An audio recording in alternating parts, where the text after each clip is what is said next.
네, 하나님 말씀은 요한계시록 3장 20절입니다. 요한계시록 3장 20절입니다.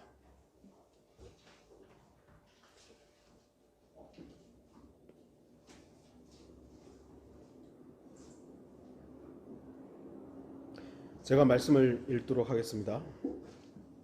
보라, 내가 문 앞에 서서 두드리노라. 누구든지 내 음성을 듣고 그 문을 열면 내가 그에게로 들어가서 그와 함께 먹으며 그도 나와 함께 먹으리라. 너무 익히 잘 알고 있는 말씀입니다. 제가 이 구절을 가지고도 몇 차례 설교를 했던 것 같습니다만 다시 이 본문을 가지고 또 설교하게 되었습니다. 문을 열라. Open the door입니다. 오늘 본문은 구원받지 못한 사람들에게 복음을 전하기 위해서 많이 사용하는 구절 중에 하나입니다. 하지만 오늘 본문은 라우디케아인들의 교회의 천사에게 말씀하시는 결론 부분입니다. 그러니까 오늘 본문의 말씀은 오히려 지역교회의 성도들을 대상으로 하고 있다는 것을 알 수 있습니다. 구원받지 못한 사람들이 대상이 아니라 오히려 이 시대로 말한다면 구원받은 사람들을 대상으로 하고 있다고 할 수 있죠. 물론 요한계시록은 교리적으로 대환란 때 지역교회를 다루고 있습니다. 하지만 이 말씀 역시 오늘을 살고 있는 우리에게도 시적절한 말씀임에 틀림없습니다. 요한계시록의 내용은 앞으로 일어날 분명하고 뚜렷한 미래의 일들입니다. 그렇기 때문에 주 예수 그리스도를 대적하는 마귀의 세력들에게는 이 요한계시록이 두려운 말씀인 것입니다. 자신들의 미래가 계시되어 있기 때문이죠. 그래서 구원받지 못한 신학자들이나 마귀에게 미혹된 자들이 성경에서 요한계시록을 빼버리려고 하거나 기록 연대를 교묘하게 속이거나 요한묵시록이라는 이름으로 바꿔서 하나님께서 마지막 날들에 무서운 일들이 일어날 것이라고 밝히 보여주시는 심판의 부분들을 감추고 있는 것입니다. 분명히 요한계시록의 말씀은 예언적인 부분에 있어서 탁월한 말씀입니다. 탁월한 내용들입니다. 우리가 요한계시록만 정확하게 문자적으로만 믿어도 앞으로 일어날 일들에 대해서 어느 정도 예측할 수 있습니다. 하지만 요한계시록을 너무 미래의 일에만 적용하고 오늘 나에게 말씀하시는 하나님의 경고의 음성으로 주목하지 않는다면 우리는 분명히 성경을 잘못 읽는 것입니다. 왜냐하면 성경은 바로 지금 살아계신 하나님의 말씀으로서 나에게 말씀하시기 때문입니다.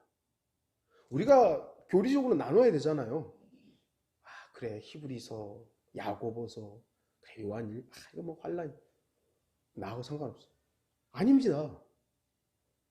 히브리서, 야고보서, 저는 오히려 요즘에 여러분들을 강조했잖아요. 요즘 우리에게, 이 마지막 때를 살고 우리에게 더 필요하고 더 실제적인 말씀이 될 수 있다는 거죠. 행함이 없는 믿음, 죽은 믿음이다. 교리적으로만 다 아니요, 우리의 믿음이 주님 안에서 나타나야 될 거 아니에요. 왜 교리적으로만 치부하냐고요. 실제로 나에게 있는 말씀이죠. 요한 1, 2, 3서 사랑에 대해서 얼마나 강조합니까? 하나님이고 사랑이시라고 그러는데 교리적으로 좀 하나님은 창세기부터 요한계시록 마지막까지 다 나에게 하신 말씀입니다. 물론 나눠야 될 필요가 분명히 있습니다만 말이죠. 보라, 내가 문 앞에 서서 두드리노라. 누구든지 내 음성을 듣고 그 문을 열면 내가 그에게로 들어가서 그와 함께 먹으며 그도 나와 함께 먹으리라. 누구한테 하시는 말씀입니까? 다른 사람 말고 나에게 하시는 말씀으로서 저와 여러분들이 이 말씀을 적용해야 합니다. 어쩌면 우리는 언제부터인가 주님을 문 앞에 서게 했습니다. 분명히 성경은 주님께서 문 앞에 서 계시다고 되어 있습니다.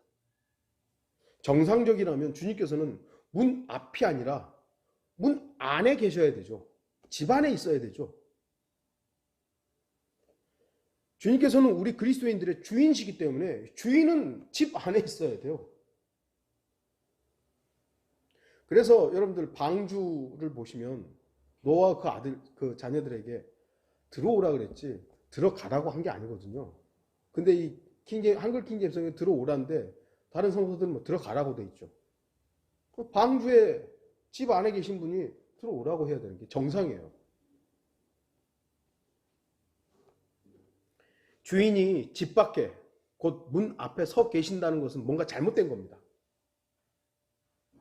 이런 경우는 주인이 쫓겨났거나 종이 주인 행세를 하는 것입니다.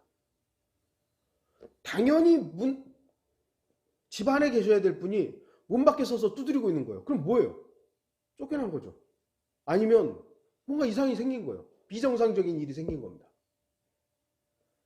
잠언 30장 21절에서 23절에 세상을 소란하게 하는 세 가지가 있고 세상이 견딜 수 없는 네 가지가 있으니 종이 치리하는 것, 주인이 치리하는 것 말고 종이 치리하는 것과 어리석은 자가 음식으로 배부른 것과 불결한 여자가 혼인한 것과 몸종이 안주인의 상속자인 것이니라.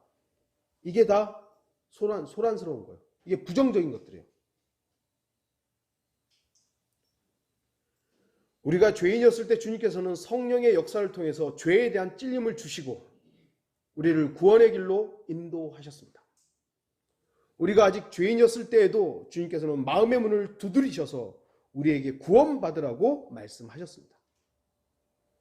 주님께서는 복음을 통해 수많은 사람들에게 마음의 문을 두드리시지만 문을 열고 주님을 영접하는 사람들은 소수에 지나지 않았습니다.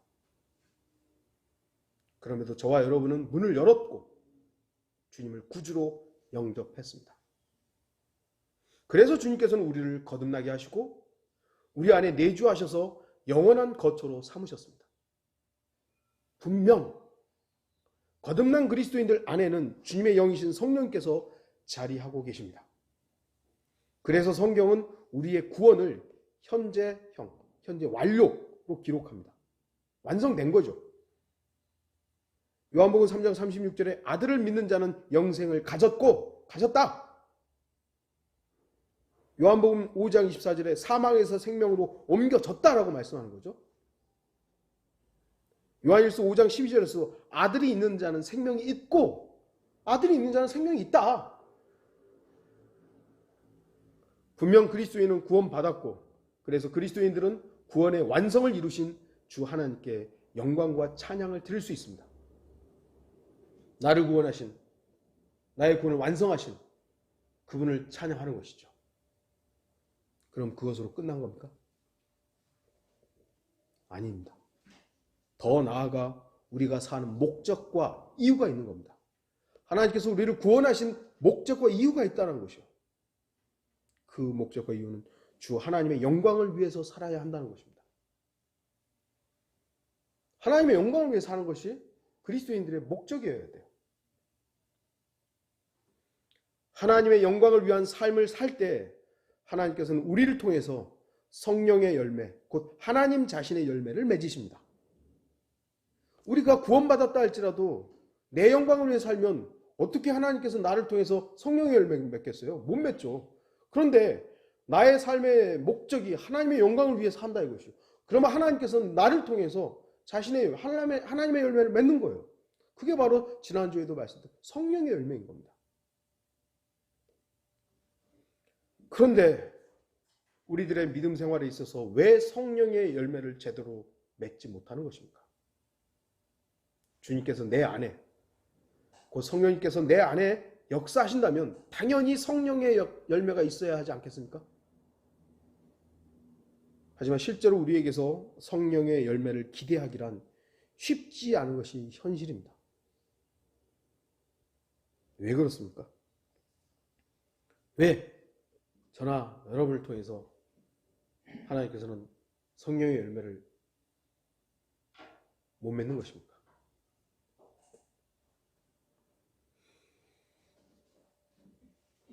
결국 오늘 본문의 말씀처럼 주님께서 내 안에 계시지 못하고 어떤 이유에선지 문 밖에 계시기 때문입니다. 하지만 물론 이렇게 말할 수 있죠. 아닙니다. 분명히 주님께서는 내 안에 계십니다. 여러분 안에 계시죠? 제 안에도 계세요. 분명합니다. 구원받은 그리스도인 안에는 주님께서 성령의 인침을 통해 그 어떤 경우에도 떠나지 않고 내주해 계십니다. 하지만 그 분명한 사실이 있음에도 불구하고 우리의 마음의 중심에서 주님께서 멀어져 계시다면 주님은 나의 주인이 아니라 주변인인 거죠. 주변인. 그럴 때 주님은 나의 문 밖에 계시다고 표현할 수밖에 없는 것입니다. 내 주인은 누구인가? 주 예수 그리스도께서는 내 안에 나의 주인이시라면 주님은 내 안에 계신 거예요. 근데 그 주님이 내가 주인이라면 주님은 주변인, 문 밖에 있는 것으로 우리가 표현할 수 있다는 것이죠. 문 밖에 계시다는 것은 구원에 대한 부분이 아닙니다. 내 마음의 중심에 주님께서 주인의 자리에 계시느냐 아니면 주변인의 자리에 계시느냐 하는 것입니다. 여러분의 마음의 중심에 주 예수 그리스도께서 주인이십니까? 우리는 주님의 음성에 귀를 기울여야 합니다. 우리는 구원받고 나서 모든 것이 새롭게 변한 새로운 피조물입니다. 고린도후서 5장 17절에 그러므로 누구든지 그리스도 안에 있으면 새로운 피조물이라 옛 것들은 지나갔으니 보라 모든 것이 새롭게 되었도다. 제가 얼마 전에 그리스도께서 내 안에 들어오시는 것과 내가 그리스도 안에 들어가는 것과 좀 구별을 해드렸죠. 우리는 구원받을 때 그분이 내 안에 들어오시는 거예요. 우리는 주인 될 삶을 산다고 했을 때 내가 그분 안으로 들어가는 겁니다. 약간의 차이점이 있습니다. 분명 구원받은 그리스도인은 그리스도 안에 또 그리스도께서 우리 안에 계시기 때문에 새로운 피조물이 된 것입니다. 하지만 우리의 몸은 여전히 새로운 피조물이 되지 못하고 옛것들의 지배하에 있습니다. 이것 때문에 우러본 사람만이 이 변화되지 못한 이 육신의 이 나약함과 부패됨과 이것 때문에 정말 애타게 주님 앞에 요청한 사람이 있어야 되죠. 그래서 여러분들이 바로 그런 사람이어야 돼요. 육신적으로 사는 것을 아무렇지도 않게 생각하는 것은 정말 이거는 이미 많이 좀 뭐랄까요, 마귀에게 점유당한 것이에요. 주님, 이 육신 때문에 내가 여전히 이렇습니다. 이 변화될 몸 빨리 좀 변화되길 바랍니다.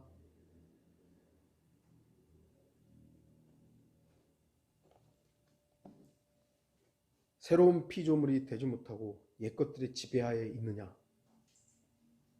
거듭났다는 것이 곧 성별된 생활로 이끄는 것은 아닙니다. 거듭났다! 그러면 완벽하게 성별된 삶을 사는 겁니까? 그렇지 않습니다. 거듭난 건 거듭난 거고 이것도 우리의 의지를 통해서 예수 그리스도 개인의 구주로 영접한 거잖아요. 마찬가지로 성별된 삶도 의지를 가지고 성별된 삶을 선택해야 돼요. 거듭나는 건 어찌 보면 하나님의 역사이기 때문에 주님의 역사로 쉽죠. 근데 성별된 삶도 하나님의 역사가 필요하지만 우리의 개인의 의지들이 주님 앞에 표명돼야 돼요. 계속해서. 내가 거룩하니 너희도 거룩하라. 이런 말씀은 단지 예수 그리스도의 거룩함만 내가 입고 끝나는 것이 아니라 우리의 거룩한 삶도 주님께서 요청하는 겁니다. 난 거룩할 수 없는데 그냥 이렇게 살지가 아니에요. 그리스도인들의 절제되고 성별된 삶을 주님은 원하신다는 거예요. 그래서 우리의 몸은 여전히 변화되지 못한 채 남아있기 때문에 몸의 변화가 이루어지기 전까지는 여전히 우리가 문제를 안고 있다는 걸 인정해야 돼요. 이 몸은, 이놈의 썩어 죽을 이 몸, 이게 얼마나 문제인가. 이것에 대해서 우리는 깊이 고민해야 되고 애통해야 됩니다. 그래서 우리는 어떤 의미에서는 몸의 훈련도 필요한 겁니다. 몸의 훈련도. 디모데전서 4장 7절 하반절에서 8절 보시면 경건에 이르도록 내 자신을 훈련하라. 몸의 훈련은 유익이 적지만 경건은 모든 일에 유익하여 현재와 미래의 생명의 약속을 소유하게 하느니라. 물론 디모데전서 4장의 말씀은 경건의 훈련을 하라는 거예요. 하지만 몸의 훈련은 무익하다는 게 아니에요. 유익이 적지만이에요. 몸의 훈련도 어느 정도는 필요하다는 거예요. 몸의 훈련은 필요 없으니까 경건의 훈련만 해라. 이게 아니라는 거예요. 몸의 훈련도 유익하지만 유익이 적다. 그래서 몸의 훈련에 치중할 것이 아니라 경건의 훈련이 더 중요하다는 걸 하지만 그럼 몸의 훈련 하지 마. 이건 아니라는 거예요. 우리의 몸의 훈련은 어떻게 해야 됩니까? 반복적인 게 필요한 거예요. 우리가 너무 또 타성해졌거나 습관적으로 하는 건 주의해야 되지만 경배드리는 부분에 있어서 어느 정도는 몸의 훈련이 필요한 거예요. 또 우리가 뭐 헌금을 여러분들이 뭐 강제적으로 하거나 하는 건 아니지만 훈련들이 필요한 것이죠. 그래서 제가 언젠가 우리 청년들한테 감사한 표명을 하라고. 필요한 부분들입니다.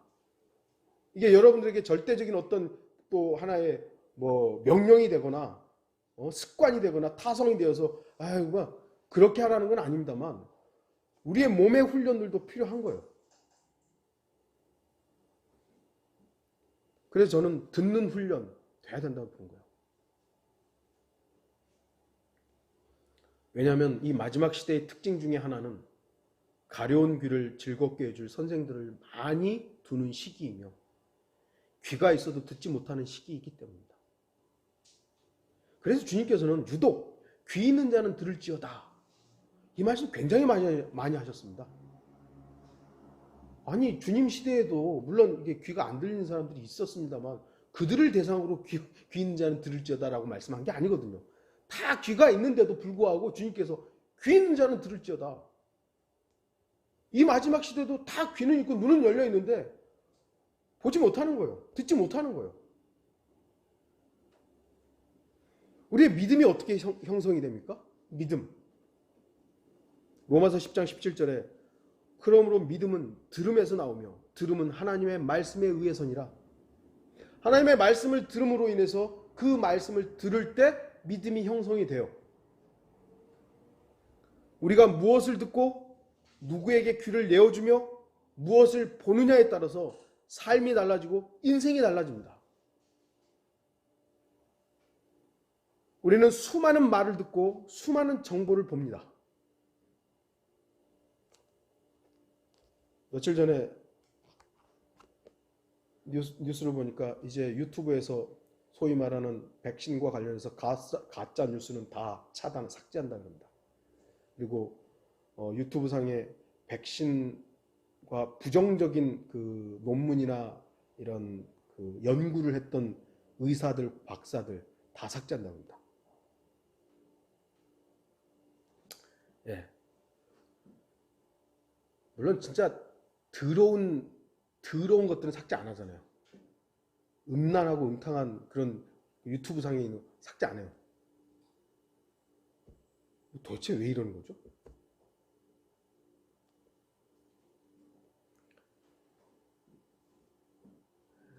뭘 보고 뭘 듣느냐. 이 마지막 시대가 저는 오히려 더 중요하다고 생각합니다. 그래서 심지어는 그리스도인들마저도 저마다 다른 말을 해요. 같다라고 표현하기 좀 그렇습니다. 킹제임스 성경을 믿는다고 함에도 불구하고 어떤 목사들의 얘기와 어떤 성도들의 얘기와 또 저쪽에 달라요. 또 얘기가 달라요. 내용이 달라요. 정보가 달라요. 제가 항상 말씀드려요. 저한테 보내주는 것들 많아요.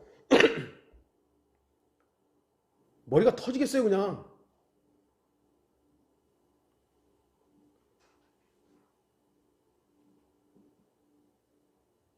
과연 누가 옳고 누가 그른지 어떻게 구분할 수 있습니까? 문 앞에 서서 두드리시는 분이 예수 그리스도인지 적 그리스도인지 어떻게 구분하겠어요? 적 그리스도 왜 모르냐고. 아니요, 예수 그리스도를 가장 완벽하게 모방하는 존재가 사탄이잖아요. 그럼 가장 예수 그리스도처럼 와가지고 두드릴 거 아니에요. 어떻게 구분하냐고요. 그게 예수 그리스도의 음성인지 적그리스도의 음성인지 어떻게 아냐고요. 평상시에 주님과 교제하지 않은 사람은요, 못 알아듣는 거예요. 주님과 계속 교제하고 그분과 밀착한 관계에 있지 않으면 알아채기 힘들어요. 여러분 제가 우리 제 친구 중에 하나가 방송 계통에서 일하는 친구가 그러는데 이제 성우들은 곧 있으면 다 직업 잃게 생겼대요. 왜냐하면 AI가 성우와 똑같은 음성을 한다 이거예요. 그러니까 이게 사람 음성인지 컴퓨터 음성인지 구분이 안 된대요. 기술력이 그렇게 발전한 거예요. 우리가 하나님의 말씀에 익숙해 있지 않고 그 예수 그리스도와 관계가 정말 밀접하지 않으면 이게 예수님의 음성인지 적그리스도의 음성인지 모르는 거예요. 물론 이 땅에서는 문을 두드리는 사람 쉽게 구분하죠. 하지만 우리를 향해 두드리는 마귀의 유혹과 시험은 어떻게 구분하시겠습니까? 우리는 한번 당했잖아요. 예수 그리스도를 가장 완벽하게 모방하는 자 사탄이죠. 그래서 자칫 잘못하면 마귀의 음성에 귀를 기울일 수 있는 겁니다. 우리는 귀, 눈을 주의해야 합니다. 무엇을 듣고 무엇을 말할 것인지 유념해야 합니다. 여러분들이 지금 무엇을 듣고 있고 무엇을 보고 있느냐 정말 주의해야 돼요. 죄송하지만 저한테 물어보세요. 저도 물론 또 실패할 수 있는 사람이지만 한번 같이 고민해 보자는 거예요. 여러분들이 지금 보고 듣고 있는 것들이 무엇인지에 대해서 제가 모르면 함께 좀 고민 좀 해보자는 거예요. 엉뚱한 거 하고 그냥 모른 척하고 있다가 어느 날 펑 터뜨리지 말고.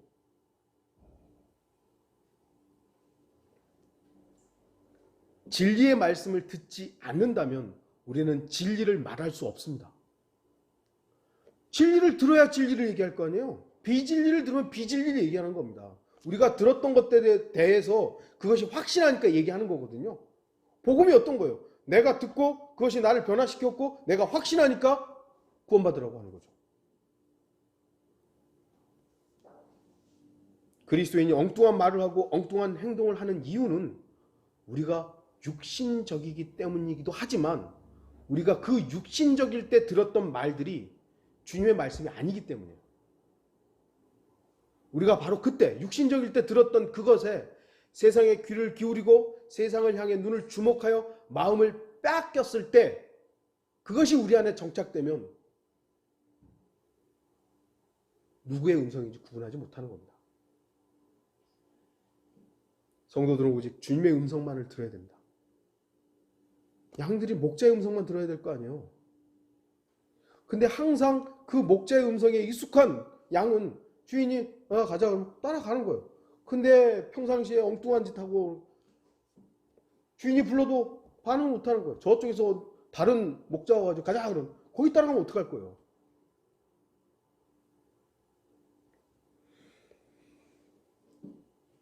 우리는 주님께 문을 열어야 합니다. 문이라는 게 무엇입니까? 성경은 문에 대해서 여러 가지로 표현합니다. 문이라는 건 실제의 문이기도 하죠. 또한 복음의 기회를 문이라고도 합니다. 고린도전서 16장 9절에 이는 내게 크고도 효과적인 문이 열렸으며, 그래서 복음의 효과적인 문, 복음의 기회가 사도 바울에게 열렸다라고 해서 이렇게 은유적으로 표현합니다. 하지만 오늘 본문에서 말씀하시는 문이 실제의 문이거나 복음의 기회가 아니라 마음의 문이라는 사실을 우리가 알 수 있습니다. 마태복음 13장, 마가복음 4장, 누가복음 8장에서는 씨 뿌리는 자의 비유가 나오죠. 이 씨 뿌리는 씨 뿌리는 비유를 보면 네 가지 종류의 바탕이 나옵니다. 길가, 돌짝밭, 가시떨기 사이, 좋은 땅. 주님께서는 씨가 말씀이고 그러한 땅이 사람의 마음이라고 비유에 대해서 좀 설명을 해 주셨습니다. 그래서 오늘 본문의 문 역시 비유적 표현임을 알 수 있습니다. 사람의 마음의 문이라는 걸 알 수 있죠. 그래서 오늘 본문의 문 역시 비유적인 것입니다. 주님께서는 문을 열라고 말씀합니다. 마음의 문을 열라는 말씀이죠. 왜 열라고 하는 겁니까? 닫혀 있으니까. 열려 있다면 열라고 할 필요가 없죠. 근데 왜 주님께서 밖에서 노크를 하시면서 문을 열라고 오픈 더 도어, 오픈 더 도어 하는 것이요? 닫혀 있으니까요. 마음의 문이 어떤 이유에서인지 굳게 닫혀 있기 때문입니다. 씨 뿌리는 자의 비유에서 왜 말씀의 씨가 열매를 맺지 못하였습니까? 열매를 맺지 못하는 이유가 다 있어요. 좋은 땅에서만 30배, 60배, 100배 열매를 맺지 나머지 세 땅은 열매를 못 얻었잖아요. 여기에 열매를, 결실을 맺지 못한 이유가 있습니다.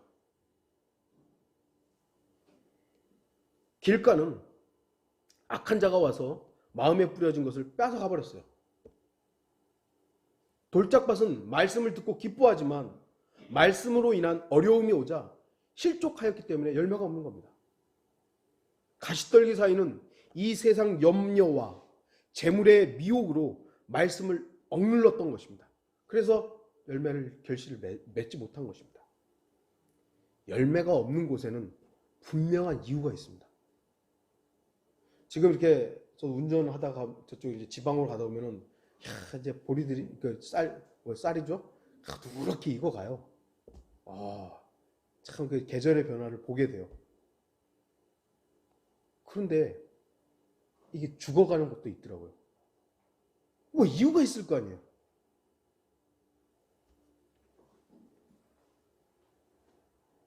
열매가 없는 곳에는 분명히 이유가 있습니다. 우리의 문 밖에 주님께서 계신 이유가 있는 겁니다. 그것은 바로 우리들의 마음을 주님께로 향해 열지 않았기 때문입니다. 우리의 마음의 문이 주님이 아닌 다른 존재들에게는 너무나도 쉽게 열리고 쉽게 부서지는 것은 아닌지 살펴봐야죠. 주님을 향해서는 닫혀 있는데 친구를 향해서는 열려 있고 세상을 향해서는 열려 있고 세상에 대해서는 너무나도 잘 열리고 친구들이나 친지들이나 가족들은 자주 허락하면서도 주님께서 내 마음의 주인이 되시려 할 때 우리는 마음을 굳게 닫아버리는 것은 아닌지 점검해 봐야 합니다. 그렇다면 주님께서는 왜 문을 두드리시는 것입니까? 함께 먹자고 하는 겁니다. 함께 먹자고. 주님께서 문 앞에 서 계시는 것은 뭔가 잘못된 것입니다. 그럼에도 주님께서는 우리에게서 떠나지 않고 문을 두드리십니다. 과연 주님께서 문을 두드리시는 이유가 무엇이겠습니까?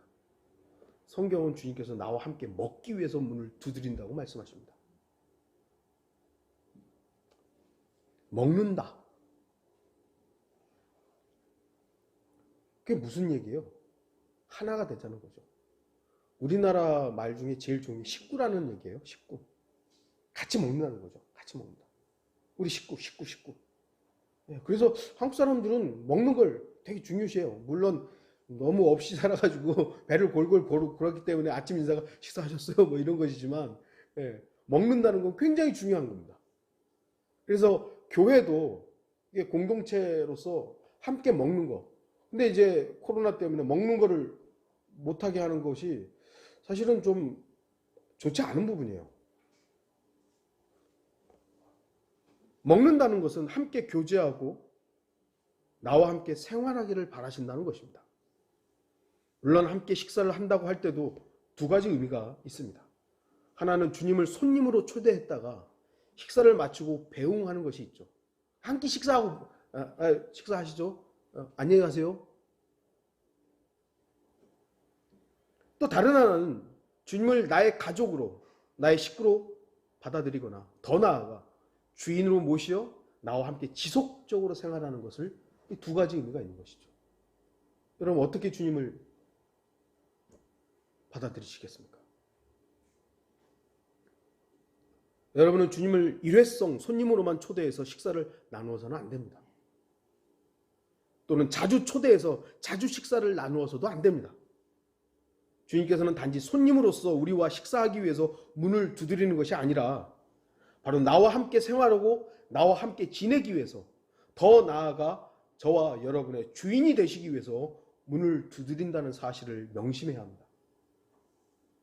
우리의 전부를 소유하시기 위해서 문을 두드리는 거예요. 주님께서 문을 열라고 하시는 이유는 아예 내 안에서 살겠다는 거예요. 나와 함께 살기 위해서 두드리시는 것입니다. 왜 그렇습니까? 이미 주님께서 저와 여러분을 값주고 사실 때 그 소유권은 주님께 넘어간 거예요. 근데 우리가 그 소유권을 자꾸 뺏어다가 내가 내 주인 행사를 하려고 하니까 주님 계속 문 두드리는 거죠. 야, 내 거 다 해. 내 거 줘. 내 거 줘. 오늘 본문에는 soup with him, soup with him이라는 단어가 나와요. 식당에 가서 양식 요리를 먹을 때 주 메뉴가 나오기 전에 스프가 이렇게 나오죠. 제가 어렸을 때 중학교 1학년인가 초등학교 6학년인가 그때 돈가스를 한 번도 먹어본 적이 없어요. 근데 우리 이모가 이제 돈 벌었다가 돈가스 사주겠대요. 그래요?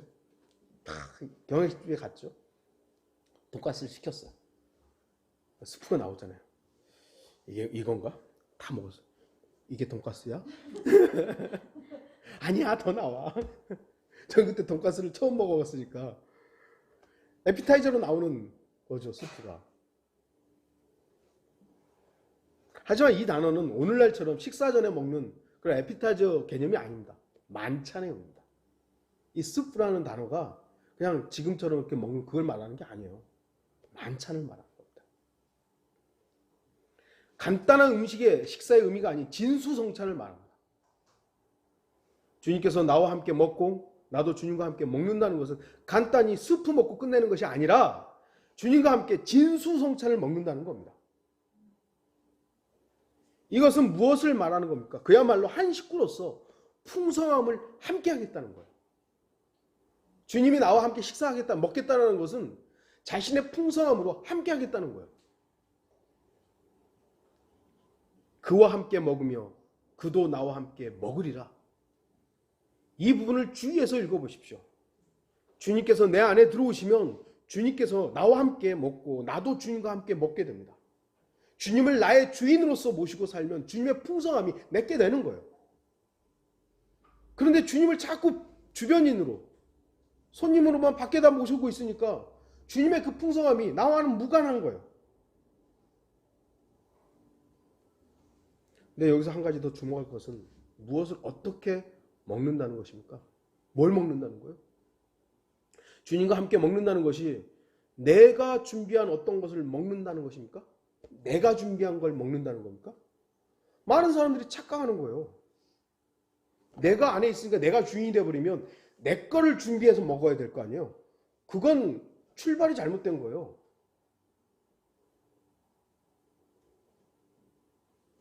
주님을 위해서 우리가 무엇을 준비해서 주님과 함께 먹을 수 있겠습니까?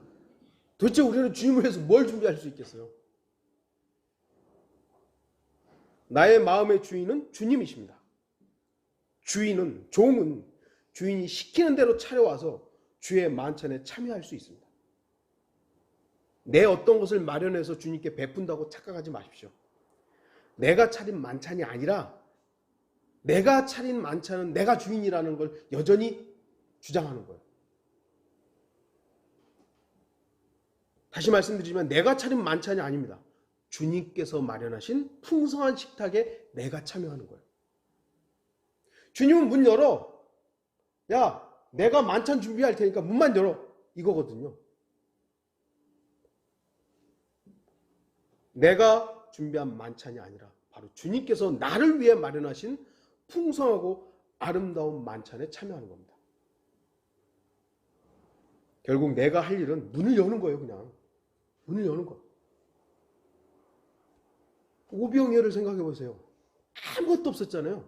내 안에는 아무것도 사실은 내가 준비할 수 있는 거 아무것도 없잖아요. 근데 문을 열었더니 오병이어의 기적이 일어나는 거예요. 주님은 못하실 건가요? 내 안을 풍성하게 못하실 분인가요? 아니죠. 문만 열면 되는 거예요.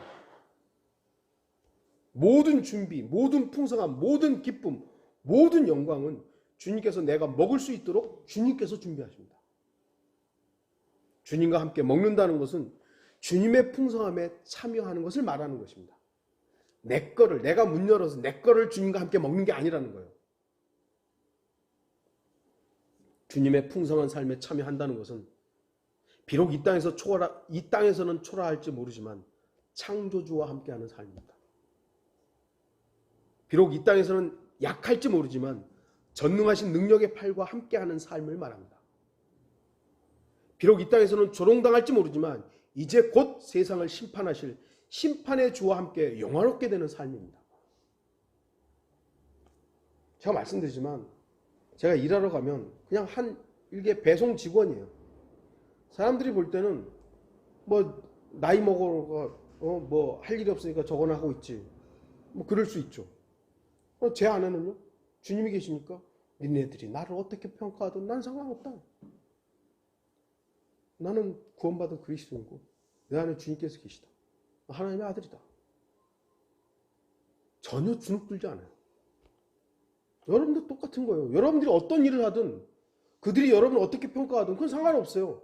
주님이 내 안에 계시고 내가 주님을 주인으로 모시고 있으면 풍성한 겁니다. 그분이 나와 함께 먹고 내가 그분과 함께 먹는데 세상 사람들이 우리를 어떻게 평가하든 그게 무슨 상관이에요. 주님이 밖에 있으니까 나를 보니까 비참하거든요.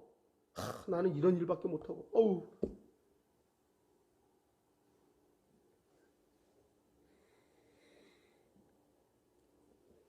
주님과 함께 먹는 사람은 세상을 부러워하지 않습니다. 왜냐하면 주님과 함께 하기 때문입니다. 주님과 함께하는 사람은 죽음을 두려워하지 않습니다. 왜냐하면 부활의 주님과 함께하기 때문입니다. 주님과 함께하는 사람은 걱정과 불안에 잠식당하지 않습니다. 왜냐하면 살아계신 주님과 함께 생활하기 때문입니다. 주님과 함께하는, 주님을 주인으로 모시고 주님과 함께 먹는 사람은 세상에 염려하지 않습니다. 결론을 맺겠습니다. 오늘 본문은 라오디케아인들의 교회에게만 하는 말씀이 아닙니다. 바로 오늘 성경을 믿는 우리에게도 하시는 말씀입니다. 왜 우리의 생활에 활력과 기쁨과 열매가 없다고 생각하십니까? 그것은 우리에게서 내가 주님을 문 밖에 모셨기 때문입니다. 주님께서 내 안에 계시다면 우리는 주님의 풍성한 식탁에 날마다 참여할 수 있습니다. 날마다 찬양과 기쁨이 충만할 수 있습니다. 주님께서 내 안에 계시면 우리는 주님의 풍성한 은혜를 만끽할 수 있습니다. 그러면 실망과 낙담할 이유가 없습니다.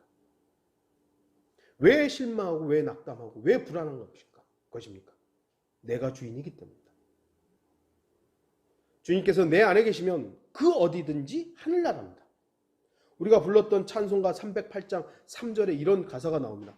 높은 산이, 거친 들이, 초막이나 궁궐이나 내 주 예수 모신 곳이 그 어디나 하늘나라. 할렐루야 찬양하세. 내 모든 죄 사함 받고 주 예수와 동행하니 그 어디나 하늘나라. 정말 놀라운 찬송시죠? 이 찬송 가사를 썼던 분이 일회성으로만 이 가사를 썼을지는 모르지만 그러나 우리에게 이 가사가 정말 평상시의 삶에서의 찬양이고 노래라면 얼마나 풍성합니까?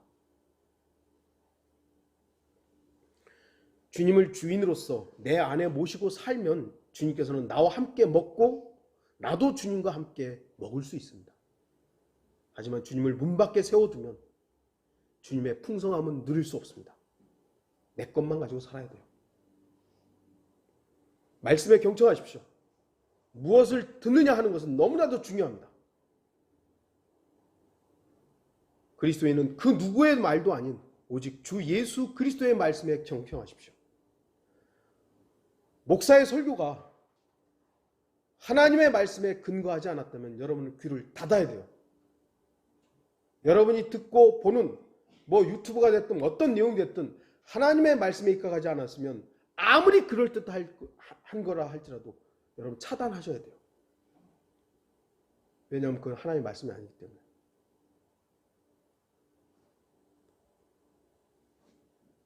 그리고 말씀을 들으면 마음의 문을 열고 주님의 주인 되심을 인정하십시오.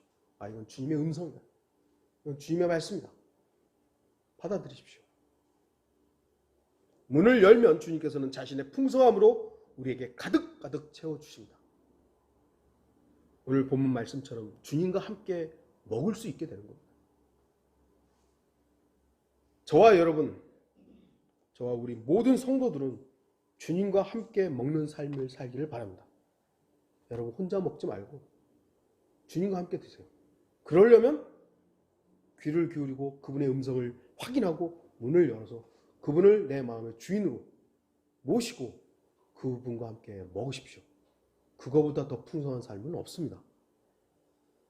그러기 위해서 주님을 향해서는 항상 문을 활짝 열어놓는 우리 모든 성도들이 되기를 바랍니다.